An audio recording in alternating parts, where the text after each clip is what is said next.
Let me remember. It's history, come on. Maybe you know, in those books there are ancient, hand scripts. Something like it's born in 200 years after counting, and maybe it was written something like 600 years after, because at the first period they learned it by heart. And this hand script is from like 1,000 years ago, and it's the best hand script. Okay. So it's you have like their ancient Hebrew with it reflects how you say a period in the language. So it's beautiful. So for someone that loves the language, it's beautiful. But I thought usually you have these comments. Yeah, but this is the comments that you are. It's more modern. This is a photo from the hand script of 1,000 years ago. So it's something like 400 years ago, something like that. From the printing, all the comments, all this culture of a central book and comments. So it's okay. And you can read it. Yeah, I think every Israeli is supposed to read it, but most of them won't understand it. It's like read it and don't read it, because it will feel for them weird. For me, it's okay. Why? Because it's ancient Hebrew. Can you explain for the Austrian people the difference between ancient Hebrew and modern Hebrew, and why can they read it and why don't they? I would tell something like that. It's interesting because Hebrew was the language of the Jewish people, and then they go to the diaspora, so it became like only their religious language, but not a living language. And then after the Israeli, the founding of Israeli state, or before of that, 30, 50 years before of that, Hebrew, one of the revolutions or the big attempts of the Zionist movement, how do you say Zionim? Zionist movement. Zionist movement was to make the language alive again. So they became like modern Hebrew, but the modern Hebrew have some, not a lot, but some differences between modern Hebrew and the ancient Hebrew. And most of the not religious persons that are living now today in Israel don't know don't feel connected to those periods of language. So when they say word and I say word, we have different associations, because I have also the associations of the Jewish language, the religious language. Okay, it's the same language, but it's different. So so it's different. So you say there are the religious people here and the secular people here, and who are you? I'm not religious right now, so that's life. Maybe can you introduce yourself? Introduce myself. My name is Yuval. I'm 29, living in Karin, Jerusalem. That's it, no? If you want to ask something, ask, come on. And it's your job. wow. You don't have to be lazy, introduce yourself. Come on, no, ask me. You should ask if you want to something, ask. Okay, you explained before there are the secular people, they speak the modern Hebrew, they can read the ancient Hebrew, but they do not understand it. It's like some of them will understand it, but it's not,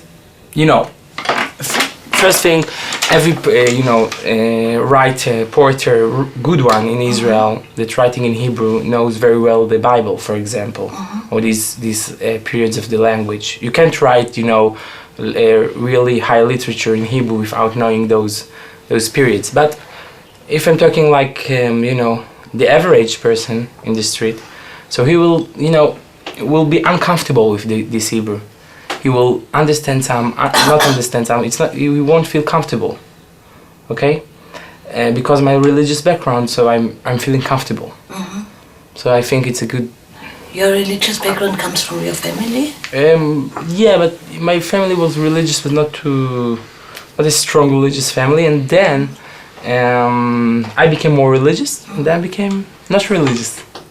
But for my family, it's not an issue. So my family, it's not like they don't mind if I was. It's not so important in their life, the religious, that you know. Okay. That now I'm not religious. It's not an issue. And you became more religious when? From 16, 17, 18 until 25, I think.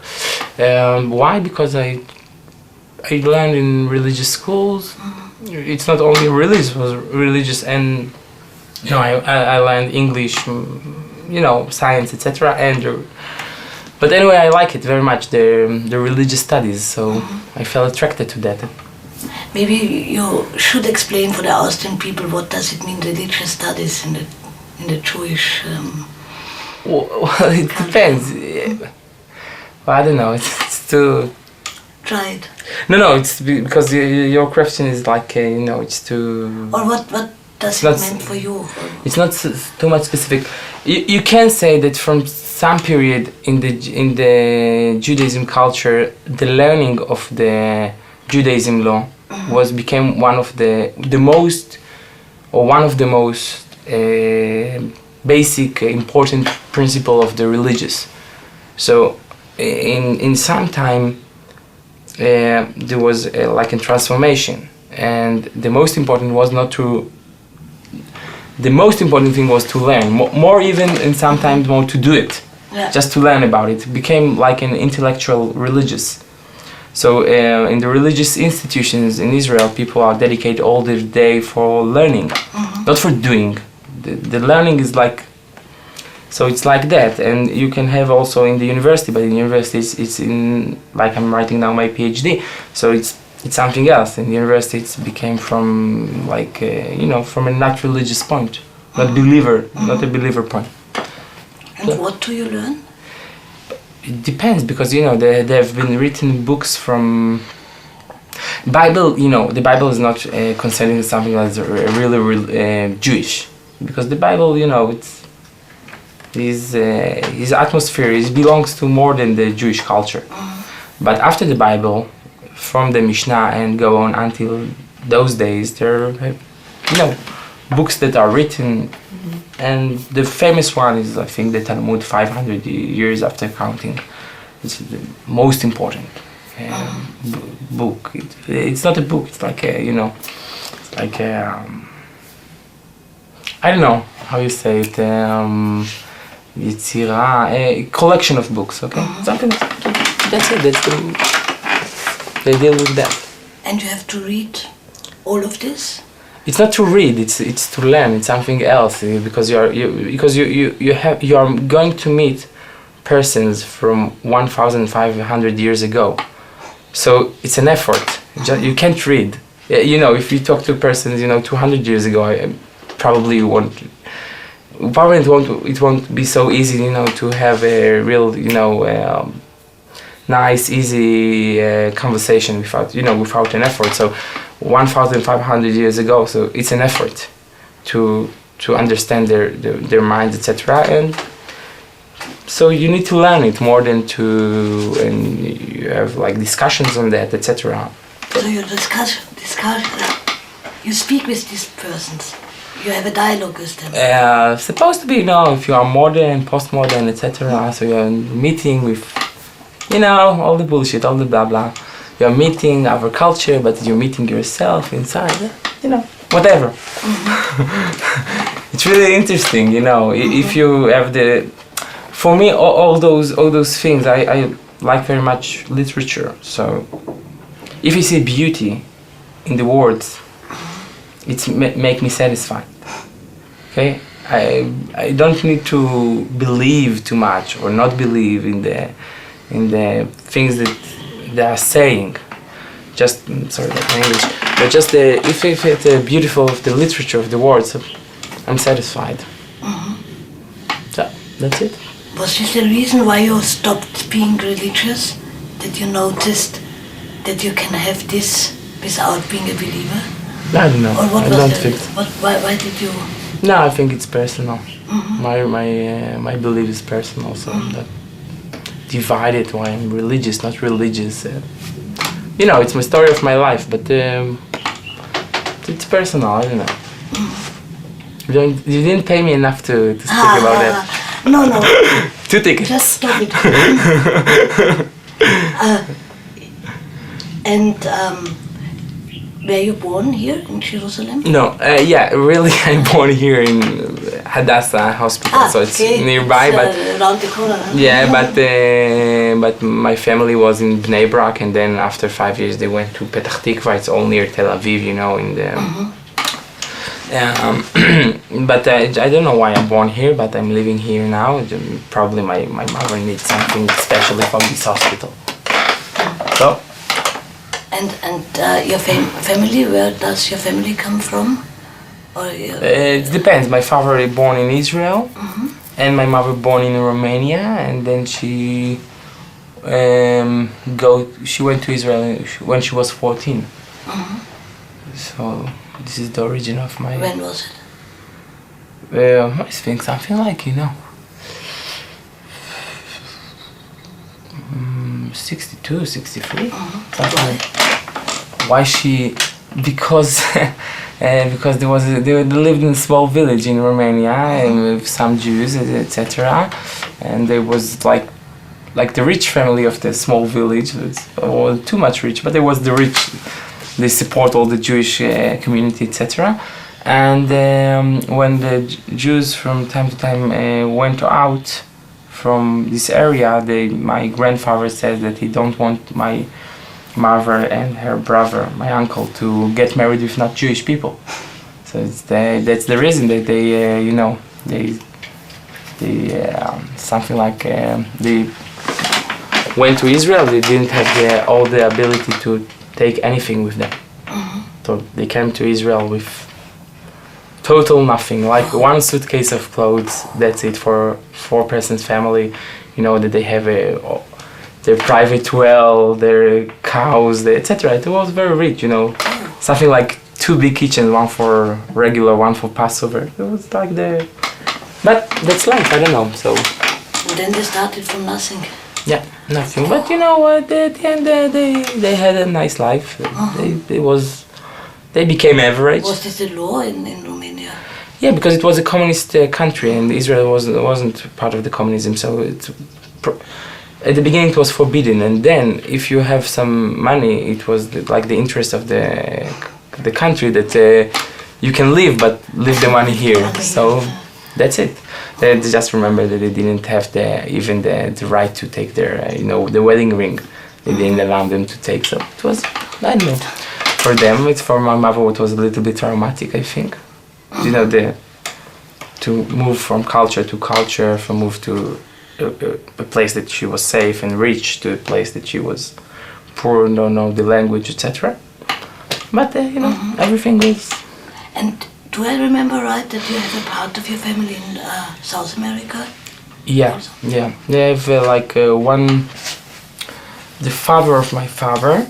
So my grandfather, after the Holocaust, they asked themselves what they are doing, and he went to Israel, and his brother went to Bolivia, and then he went to Brazil. So now we have family in Brazil. But all the families that spread is all after the Holocaust. We didn't have the luck to go out of Europe before the Holocaust. So. No, you should walk. You should ask. And you feel Israeli? This is an interesting question. I'm feeling more Jewish than Israel. What does it mean? Is there any difference? Yeah, because I'm feeling that I know a lot, and I like a lot the Jewish culture. And the Israeli culture is something else. Israeli culture, and I'm in some ways, of course, I'm Israeli. In my narrative, etc., blah blah, culturally, but it's not as I'm Jewish. So for me, I could live theoretically, I could live in any place in the world. But the most important thing that I want to live here is because they are speaking here Hebrew. That's my language. It's fascinating for me. Okay, I will feel, when I'm talking to you in English, I'm like a handicap. Me too. Okay, so So it's not. But even if I will know, fluently English, I don't know if I will know the history of the language, all this context, the subtopic, all the depth of the language. So for me, the most important thing in Israel that it's a culture in Hebrew. But if you move to Israel, cut and paste to another place in the world, so yeah, I'm sure I will be disappointed, but it wasn't be so tragic to me. Okay, something like that. But again, the question: what is the difference between the Jewish culture and the Israeli culture? What we talk about the language, for example, for Israel culture, the military is something very strong in the narrative, in the culture, etc. And in the Jewish culture, for example, you don't have any army because the Jewish culture, most of it influenced by the diaspora. Jews didn't have their army, so it's different. It's a different language. It's a different context. It's different songs. It's different. And of course, the Israeli culture is influenced a lot by the Western world, specifically, United States, like all the Western world, and Jewish culture is a little bit different. So, for example, if you're, for example, Muslims, okay, one of the books in the Bible. It belongs to the Jewish culture. You can see the influence of in the Jewish culture of Muslims. But if you take like a modern Israeli singer like Arik Einstein, for example, so he's example of the new Israeli. Like he don't have connections to the Jewish culture. So it's But if I. You don't understand. If I try to understand, and you said this military thing. Yeah. Yeah. And then I think, okay, isn't it something like was heißt Widerspruch? Contradiction. Contradiction, yeah.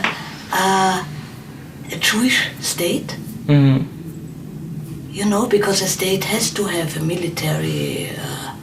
Yeah, but I'm telling you, if you want to, to look at the narrative of the Israeli culture and to see what in the Israeli culture support the being of the military, the acting of the military, how the military is acting, you won't find too much connections to the Jewish culture, too much. And because the Jewish culture, by the history, didn't support. What I mean, didn't support. They didn't have an army, so it didn't talk about an army. So it wasn't a part of their culture. So you can't find, things to justify or not justifying military acts by Jewish culture. It's not in the culture. So there's something very, very important, very dominant in nowadays in Israel, the army, and etc. But you can't find it very Jewish. It's Israeli. It's very Israeli. It's the Israeli image of a man is different than the Jewish image of a man. Explain it. Because the Israeli image of a man is you're living in difficult countries, so you're supposed to be in the army. I was in the army, doing reservations, but it's something very Israeli to hold a person that holds a weapon. It's something very Israeli, but it's something that it's very not Jewish, because it wasn't in the culture. And what's a typical Jewish man? No, come on. Typical is too complicated, okay. But there are some, some things that you can examine. Here it's mixed up. For example, for Israelis that are not religious, the Israelis and Judaism are mixed. Yeah. So for them, if they're going to the army, they are Jewish, because they're going to the army of the Israeli state, the state of the Jews. But it's not really like that, because Israeli state is not religious. And the connection from the Israeli state and Jewish culture is, I don't know, it's complex, but it's not. It sounds very complex. But it's not the same. It's a different energy. The energy of the Israeli state and the energy of the Jewish culture is But you're more on the energy of the Jewish culture, huh? Yeah. Did you go to the army? Yeah. The whole... I was a period like a year and a half, because I was in some, some arrangement with the army that I need to do one year and a half and to learn the other 3.5 years in a religious institution.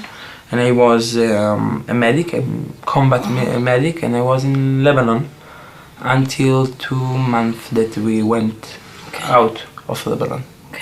So most of the period of my time was in Lebanon, and then I have 2 months after. And one of my reasons was that I didn't want to be at the territories. Yeah. So I prefer to go to Lebanon and be without, civilians, etc. So I didn't meet civilians there. Okay. They bombed us 3 times a week. The Hezbollah, and that's it. That was life. Okay. And so what would you say your personal utopia for this place or for a Jewish state? For Jewish state? Utopia you mean by relationship Palestinians and Israelis? Don't know if this is your topic. I know it's one of the problem of the it's one of the issues that influence your life here in Israel. So, but we have other problems. Well, one utopia, put like $2 million in my bank account. It will be the start of the utopia. We can do something with the utopia after that. But if you're talking, I don't know. I'm not a person of utopias too much, it's not I'm not living like that. It's not my energy, I'm believing in small steps, few steps, but utopia sounds to be too... Yeah, but anyway, if we get some arrangement with all our neighbors, it will be great, but it's too... But I didn't really thought about especially this political solution, because you're not a politician, we're not good for us. Yeah, but I'm going to the reservation every year, so I would prefer that when next time I will train, I won't train with the thought in the back of my head that maybe I should train well because maybe next time it will save my life. Now I'm 29, I did the army, and I have life, I'm not so young, and either of that there's a threat that's around me, because I'm in the reservations, so it's something. So it will be very helpful if there will be peace here. And we can do good business, I think, more good business, so it will be wonderful. So I have to ask you, do you think it could? What is good? Peace. Peace is good? If it could be. Could be.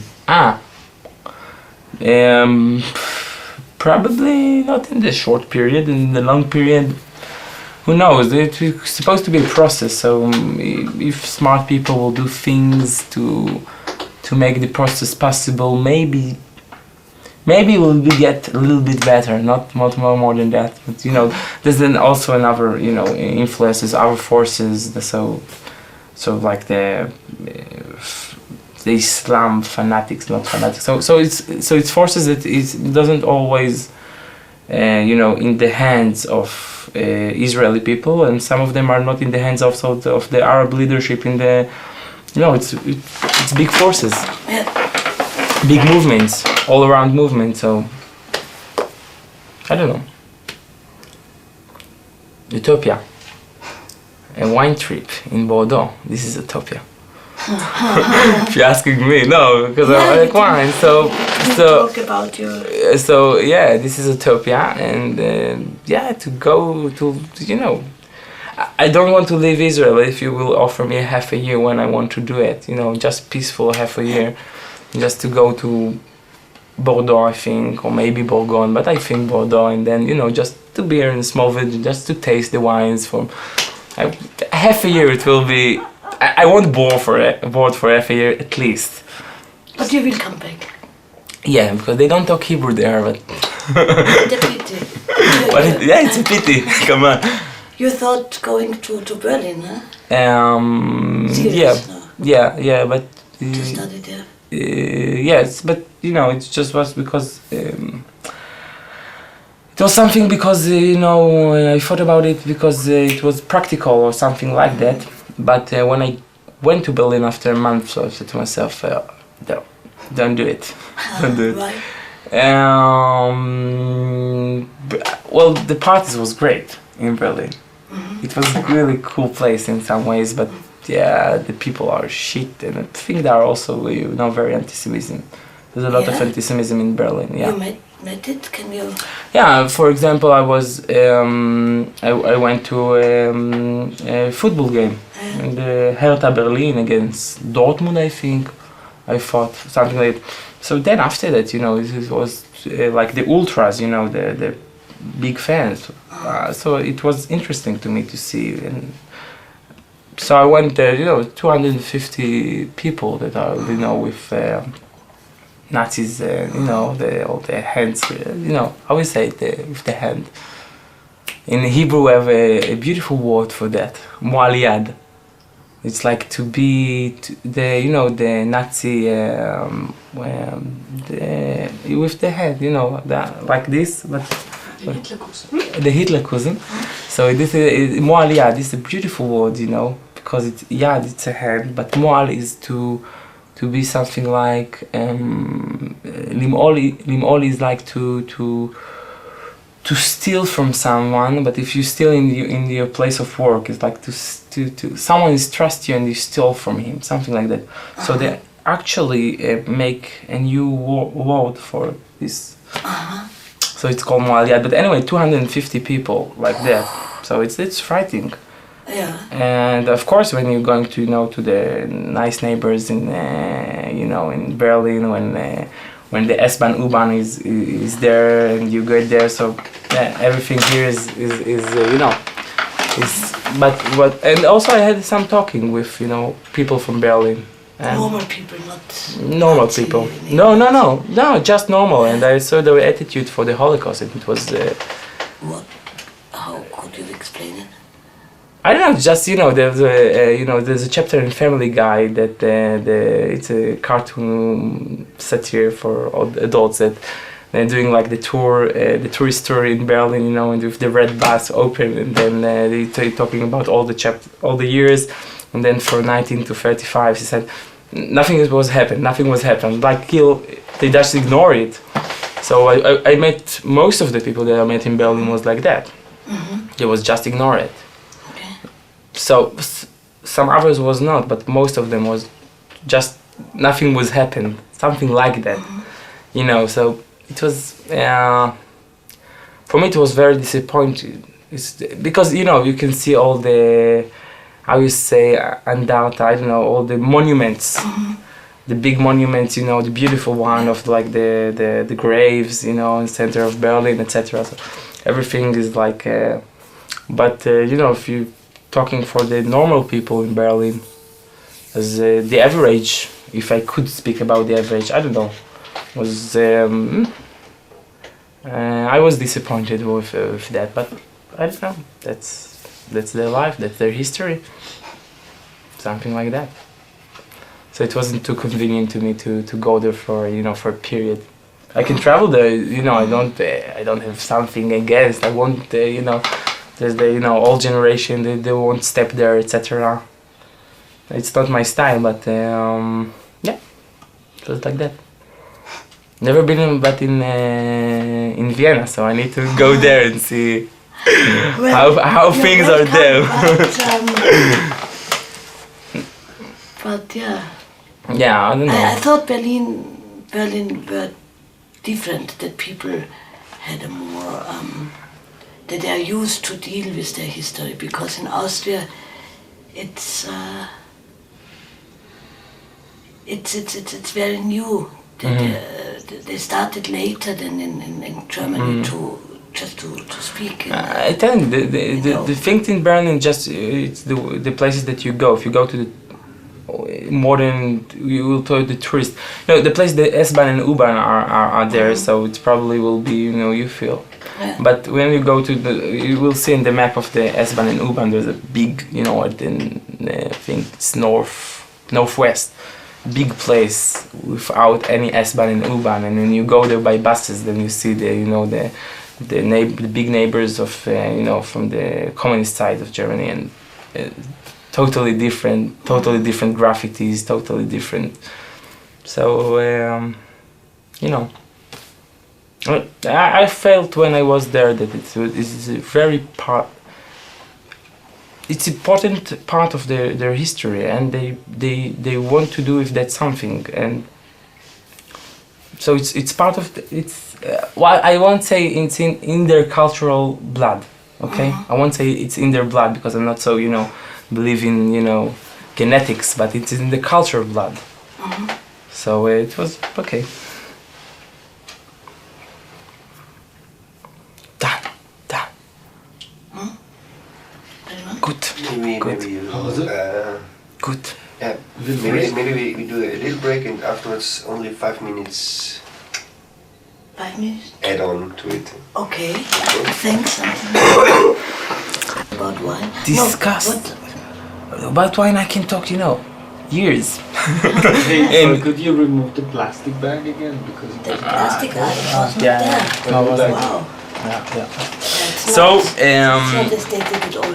No, yeah. what I wanted to talk about again the last 5 minutes is about this utopia thing, but not as politicians. Yeah. There should be peace. It's boring. No, but try to connect it, please, with your thoughts about the difference between Israeli culture and Jewish culture. It's not connected. It's not connected. My personal utopia is something very different. My personal utopia is just to make enough money. I'm talking seriously. Yeah. Quit job because I don't want to job to work, and I want to write, or after I will finish my PhD, to learn from time to time Judaism, but I want really to do it without having the need to make my living for that. Okay, I don't want to go to all the universities, colleges, etc. and really need for work, etc. I really want to be free from that, and to to do little bit research and a lot of learning. I like very much to teach religious and not religious persons also. But do you think that a state, a Jewish state, with a Jewish culture and not with Israeli culture, could you imagine something like this? But not what in would it be? Not in Israel. You have to copy paste it too, where?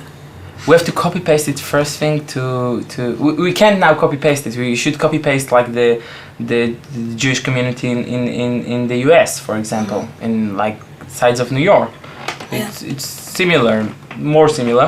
We have to do copy paste them and to copy paste it to place that without any without the environment of the Middle East, because the environment of the Middle East, the environment of the Middle East built all the Israeli culture. Okay. All the Israeli culture, all the things that are unique for the Israeli and are not Jewish but they are Israeli, are developed because of as a reaction, as whatever, to our neighbors. So. So you think there should be another or a better place for a Jewish state somewhere in the world? If I think that, I'm realistic. This is the place. Utopia. My utopia, no. My utopia is to live here because you can't avoid the fact that those acres of land have the ancient Jewish history is happened here. Not in not in the US, South America, etc.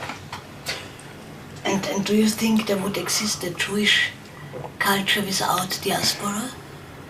If the Jewish culture will... Can you imagine a thing like this, a Jewish culture without diaspora? Why not? It happens now, even today. Yeah. There is an Israeli/Jewish, but more Israeli culture here in Israel, and it's not really considered a diaspora. The diaspora hasn't. Israel have a lot of influence about the diaspora, but the diaspora don't have a lot of influence about Israel. No, It's very no, but I talked about the Jewish culture because you made this. I've some but the Jewish culture is is have in Israel today. Jewish culture has a lot of there's a lot of groups in the Israeli society, and some of them, each one of them takes something of the Jewish culture. The Israeli culture, the not religious Israeli culture didn't take a lot, but take something, and there's the ultra-Orthodox that take a big part, but only ancient part. So you don't find there like a Jewish modern culture. So it's like that. Everything it have an influence. There's some groups in. I won't say like some of the people have feeling easy to say that the ultra-Orthodox are the ones that have the Jewish culture or something like that. If you are learning and Jewish culture not in a believer point, Jewish culture is very varieties, and they choose something, also just as something from the Jewish culture. But the thing is that the Jewish culture is mixed with the Israeli one, and the Israeli one, nowadays it's a very new phenomenon in the last 10 years that they have places of not religious persons that are learning Judaism, not to be believer, to be part of the culture, to renew with their So it's a. What places are these? Schools? Like not schools. It's for centers. It's centers for people from after 18, after 21. That they feel like one good friend of mine is a writer, but she's not religious, and she always call me to when she need a word because I like there's periods of the language that she don't feel comfortable like me. So people that want to be more cultural and more on one of the, you can say that one of the phenomena of the starting of Zionism was to avoid Jewish culture, to avoid it. So now they're like trying to do something with that. So is Jewish culture, in the sense you mean it, something opposite to Zionism? In some ways, I feel it like that. I feel that Jewish culture, because Zionism is not Jewish. To my opinion, it's not a part of the Jewish culture. It developed from because see, I'm not too much a believer. You should you should see those things on a historic way. Okay, so Judaism developed in the diaspora, and as in the diaspora, he didn't met conflicts that people that came here met, and the conflict that people here met. They didn't have, materials from the Judaism, and what they have developed is something that is not Jewish. So Zionism is not very Jewish, to my opinion. There was something in Judaism that was like to wish to go back to the Israel land. What we talk about the famous sentence that they, breaking the glass in the weddings, but it was only theoretically, and the not religious. Jewish Israelis, etc., make it something practically. So when I saw Zionism and etc., it's not for in the energy, what I'm feeling, maybe my narrative, how I'm for me it's more comfortable to say that whatever. It's not very Jewish. It's Israeli. It's Israel. It's something else. They have different energy. Like there's the energy. The energy is also nowadays, I think, nowadays, Israel 2008, the energy in the Israeli street is something that is very also, to my opinion, influenced from the US. It's very Western. So in the way of thinking, so it's not, what I mean, it's finished. No, I just wanted to ask something. The man behind the camera is asking now. Because you said the Israeli aspect is very connected to this Oriental environment, but isn't it the fact that more than the half of the Jewish people in Israel are Oriental Jews? And I wanted to ask you how this is connected to this issue. how do you see this? No, The rule of the Mizrahim. Okay, so I think they didn't have, all the narrative of the Mizrahim, nowadays or 10, 20, 30 years ago, was that they brought to Israel by the Ashkenazim, but the Ashkenazim didn't participate with them, with the making the narrative.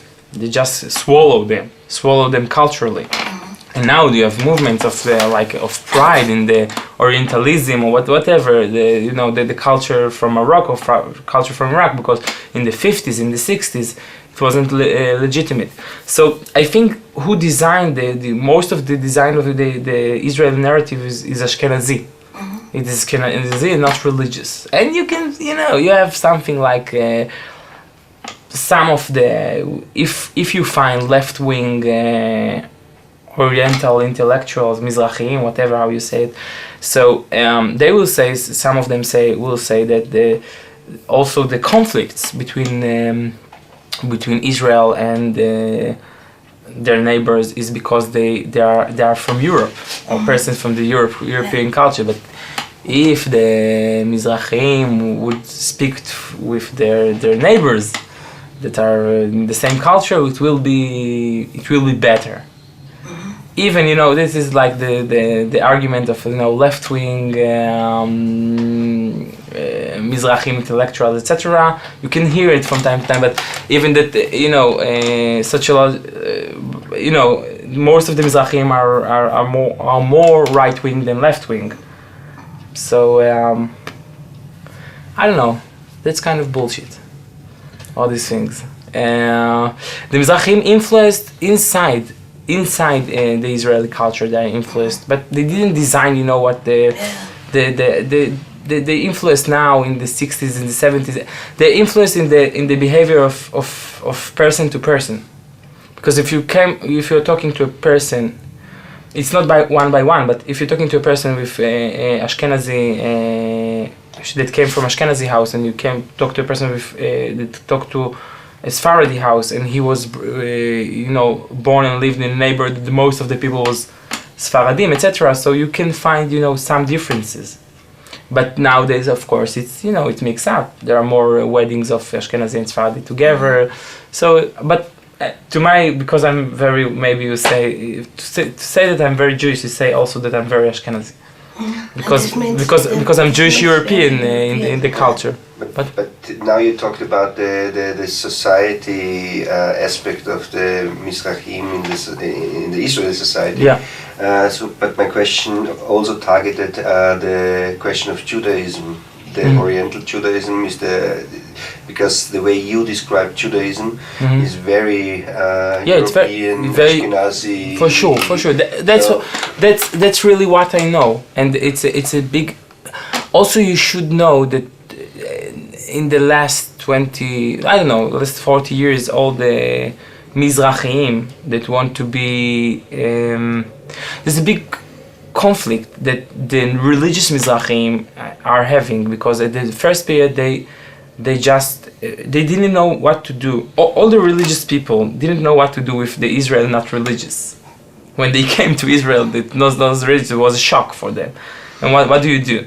And so the Mizrahim that stayed religious had a big question to deal with. And at the first period, and also until today, you can feel it, that the things that they do, they acted like the Ashkenazim Orthodox or the Ashkenazim ultra-Orthodox. Because of that, you can find an ultra-Orthodox, most of the ultra-Orthodox Sfaradim that are living, Mizrahim that are living today in Israel, are wearing the clothes of the European clothes that the ultra-Orthodox Ashkenazim are wearing.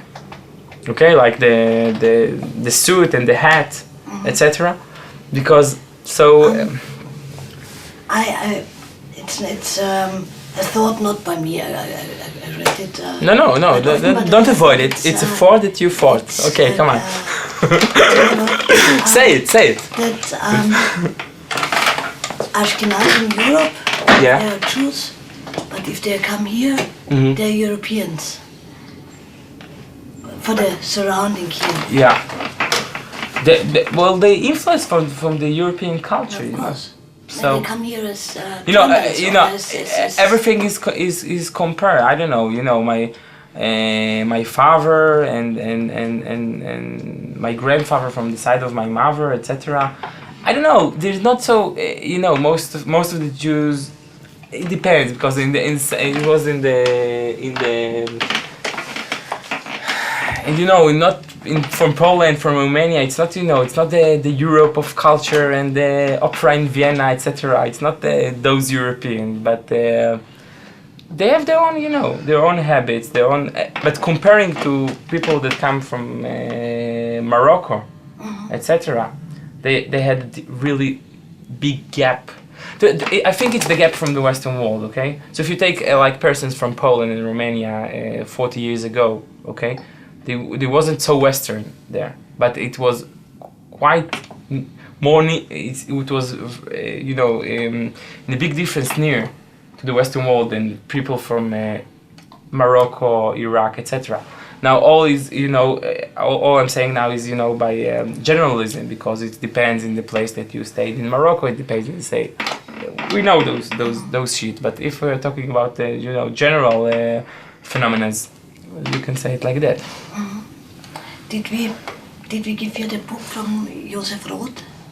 The Wandering Jews, the book from Joseph Roth? Did we? No. Oh, that's a pity. We gave it to Rav Ram and he read it immediately, and he wants to organize a Hebrew translation of this book. He talked to me about it. Yeah, but we will send it to you. No, okay. He's famous, quite well known. He was famous in the 20s.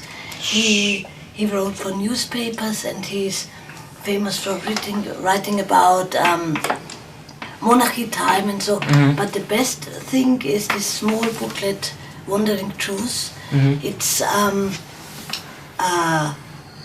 just don't say donated, gewidmet. It's dedicated, yeah, okay, to the Eastern European Jews, because they were seen as the aliens from the assimilated Western Jews.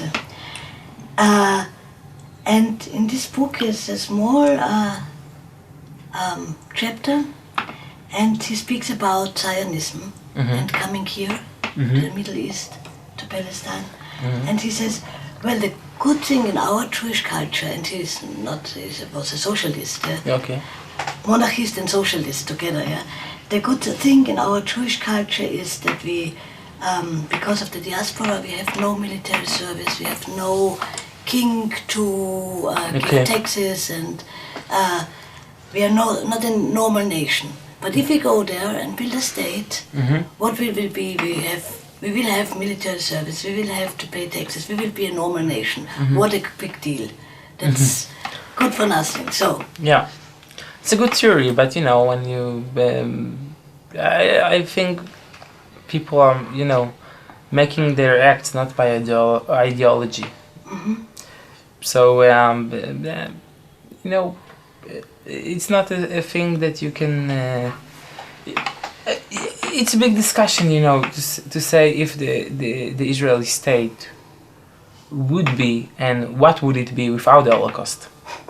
It's a question, because people are started to came here before the Holocaust and before even the big anti-Semitism in Europe. So we can't say Israeli state is because. But from what I'm talking to persons, to Jewish persons that are living abroad, I have some friends abroad that are not in my age. Most of them are older than me, 50 years old, something like 40, 45, something like that. You can't say that the Holocaust for them is is very important in their narrative, in their way of. You can't find you can discuss Israel more than 35 minutes and they will talk about the Holocaust, but because they're feeling that they're like, a lot of them are feeling that this is their insurance. So and because of that, when we're talking to them, and when I talk, they say all the time that there are people from Israel are a lot of them more likely to hear criticism about Israeli state behavior, etc., politic issues, etc., than Jews abroad. Because Jews abroad, Israel is something that is more saint. Yeah.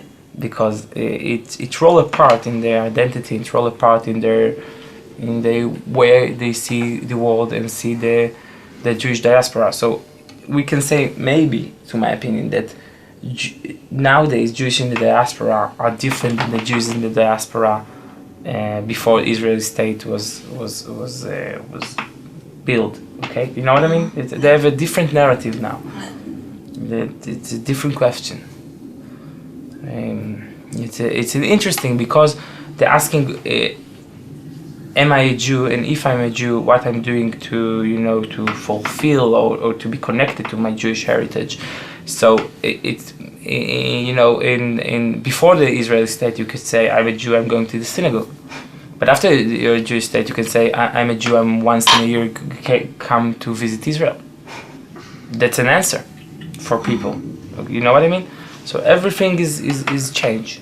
Everything is changed. We don't have the real Jewish from the diaspora that we had before Israeli state. We don't have this character. Holocaust or before? Before the Israeli state, we don't have the character. Before, I think the Holocaust wasn't, it was a big boom, but it wasn't really.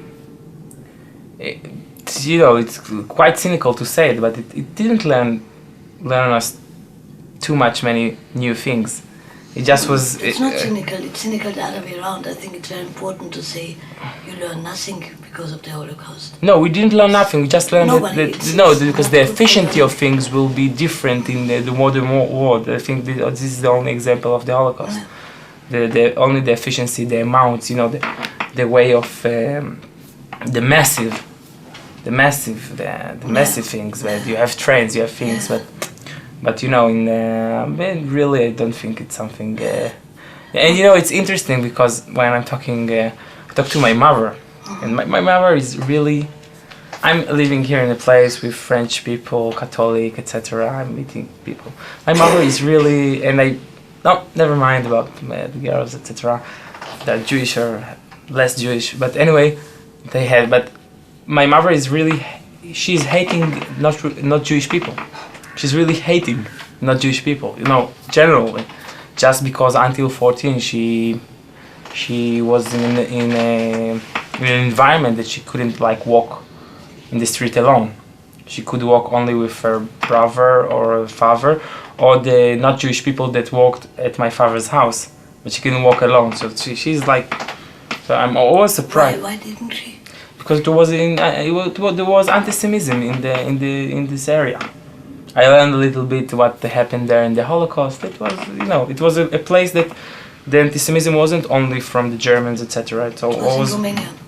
No, yes, but it was something in the culture from the environment. It's village, Transylvania, etc. Small villages, countryside, etc. So for me, it's funny when because she's a modern person. She's a nice person, but she's like. She sees something that's not Jewish, maybe she's weird in that, I don't know, because it's not very Israeli, because she was her 13 years in 14 years in Romania, so maybe it's different, it's not so Israeli, but I don't know, things are, like I told, the real Jewish diaspora, I think it's vanished. Great. Okay. Tough. Thanks a lot. 1 ticket or 2 tickets? How was it? 1 ticket or 2 tickets? Come on. You should print the camera rate. I'm a real Jew. I don't do things for free, only for money.